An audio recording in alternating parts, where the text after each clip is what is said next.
Welcome to the People Leaders Podcast, the audio resource for managers and business leaders creating high-performing teams.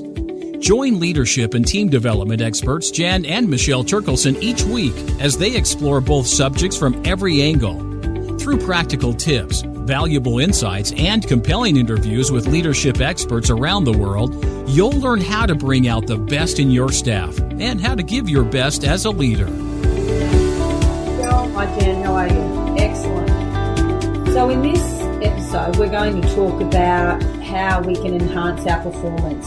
So all of us have the same amount of time, but you can see that people are getting different things and different outcomes based on how they actually use their time. Now, some of the items that we're going to share in the podcast, I'm sure people have heard some of them before, but what stops you from actually taking some of these on board? And we really invite you to listen to what we're going to share with you and pick one that you are really going to nail, the one thing that you are going to do well, because that will create the biggest shift for you. So the first one, so doing a bit of research around this, Michelle, and also with our clients, the number one absolute tip for improving your productivity is to turn off your email and other background notifications. Just turn them off and check your emails at designated times. So it could be at 9, 11 and 4 o'clock, or if you need to have it a little bit longer or a little bit more often, do that.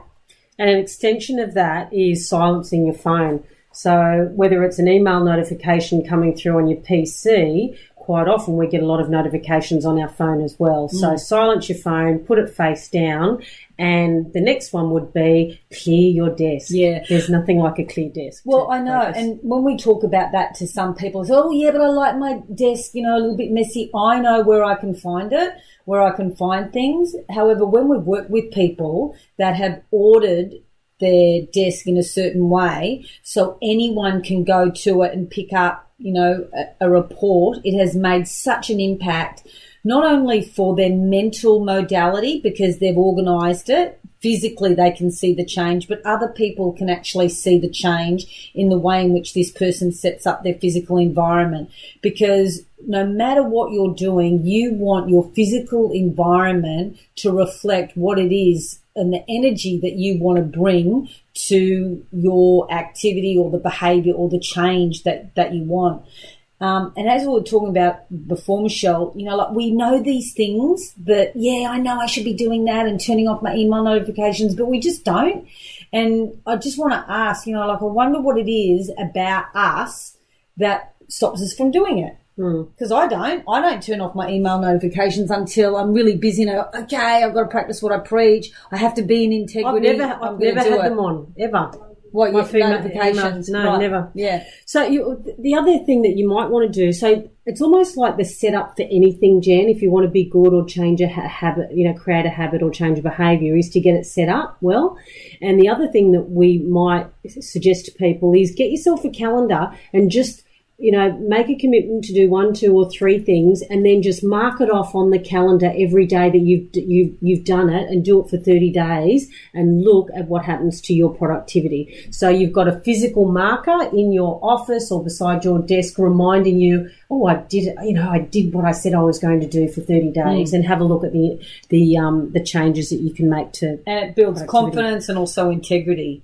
The other tip is set up your workstation for success. So we've just talked about it being, tidy and orderly, but also set yourself up for what it is you want to achieve. So if you're going to do a session on planning, book a room away from your normal team environment that you can actually spend some time planning or reflecting. Or if you're doing something, perhaps find a desk that you can actually stand up and put together the project or a storyboard or whatever you're doing. Or if you're collaborating, do that over a stand-up table.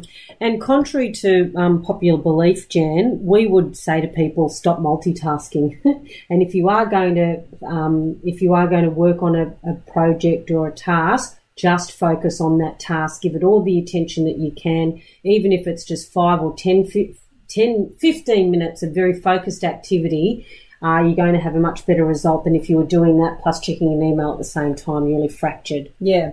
And the way in which you set up the tasks that you're doing, you want to set up the most challenging task nearly up front in the morning. May not be the first one, the first cab off the rank, but at least it's going to be the second or third, because our decision-making ability and our cognitive ability is going to wane throughout the day. So you want to make sure that you have, your capacity set to its optimum in order to get through the most chunkiest or the most cognitive challenging activity that you're going to do. So that's all about prioritising. Yeah, that's terrific. And if you've got some big chunky things to do, even if you just work on them for 5 or 10 minutes, set yourself a timer. That's the other tip, Jan, isn't it? Use a timer. If there is a task that you've got to do and you're not really looking forward to it, but you know it needs to be done, set yourself a timer for 5 or 10 minutes. Yeah.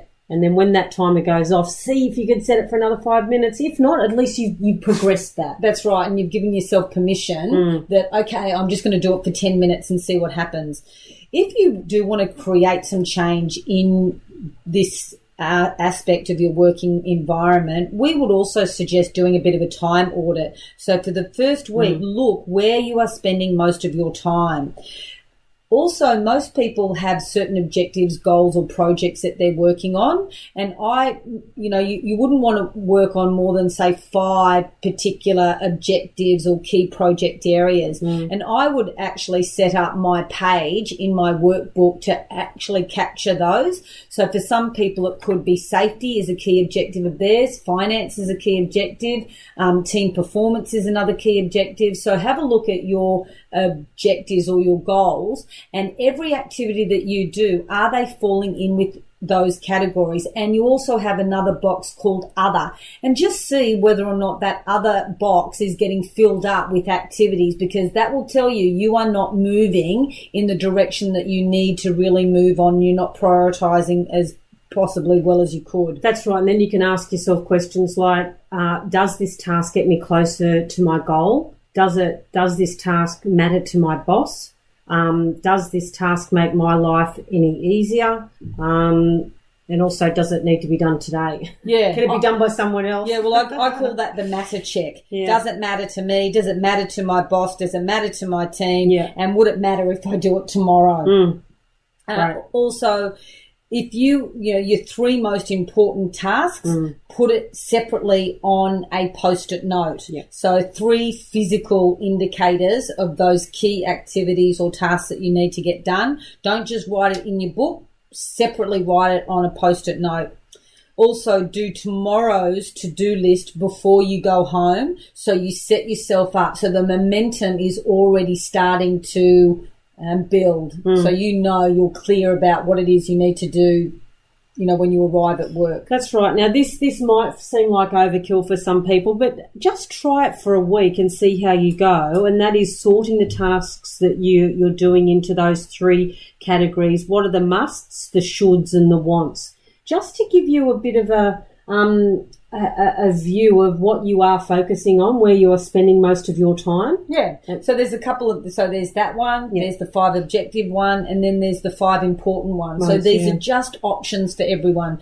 So the other way that you can manage the way in which you work is, what are the tasks that are meaningful for you? What are the tasks that people are depending on you for? What are the tasks or activities you're doing that are important to your team? And what are the tasks that are important for the business or the business unit or the organisation? And just see whether or not you have a balanced approach to the way in which you are using your time. Another key tip is the thermostat. For optimum productivity, it's set at around 17 degrees. So you don't want to be too cold or too hot, just to keep you, alert enough. That's right. And that's why having maybe sort of a lemon water or some lavender or something to get the senses, to stimulate the senses. If you can keep that by your desk, something that you could lean over and smell, that's always a nice little, invigorator. So we hope, have you got anything else, Michelle?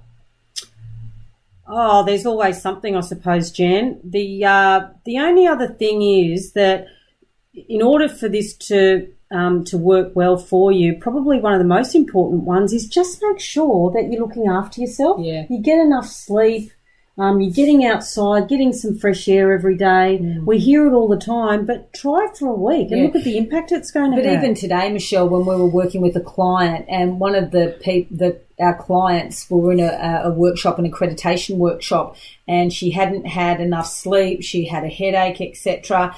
And the key here is, so don't try any meaty projects then. Just get some really basic admin functions and activities done, because you want to use your time effectively, and that's going to be a ineffective use of your time, especially if you're not operating at your best. Okay, so we're always, trying to not challenge our clients, but just, experiment with new ways of operating. And an experiment that we would encourage people listening is, why don't you have a go at cutting your meetings by, down to 15 minutes? Just do it for a week and see how you go. At least the meetings where you are the chairperson or the most senior person in the room that you can control. That you can control, and just say it to your teams, let's cut our meeting, our half an hour meeting down to 15, or an hour meeting down to half an hour, and just see what happens. Yeah, or stand. Yeah. Have a standing meeting. Right. Because we've all heard that before. Let's just try and incorporate. Like, be daring, have a go. Just do something. Yeah. So what have you done, Michelle, that's been a real asset for you as far as performance or your productivity? Definitely setting myself up the night before, making sure that I get enough sleep. I know if I've got, and all days are big really, is that I make sure that I get enough sleep. But the thing that I have incorporated, I've always been a meditator, but more consistently so, and it's having such a great positive impact, meditating, just catching 10 minutes during the day, but that's having a really big impact on my productivity. Great. How about you? I think my one would be, is I'm very clear about what I need to do the next day. So I'm doing what we call segment intending. I'm intending what my activity and where my energy and focus is going to be for the next day, and I'm already clear, orderly. I've got what I need, so I can just kind of hit the ground running. And you do. And I do, yes. Okay, very good. We hope you enjoyed today's episode of the People Leaders Podcast. For show notes and other resources, please visit us at peopleleaderspodcast.com. While you're there, you can subscribe for future episodes so you can continue your own leadership journey. And please be sure to share this and other episodes with your friends and colleagues. The People Leaders Podcast is brought to you by the Experts on Air Podcast Network.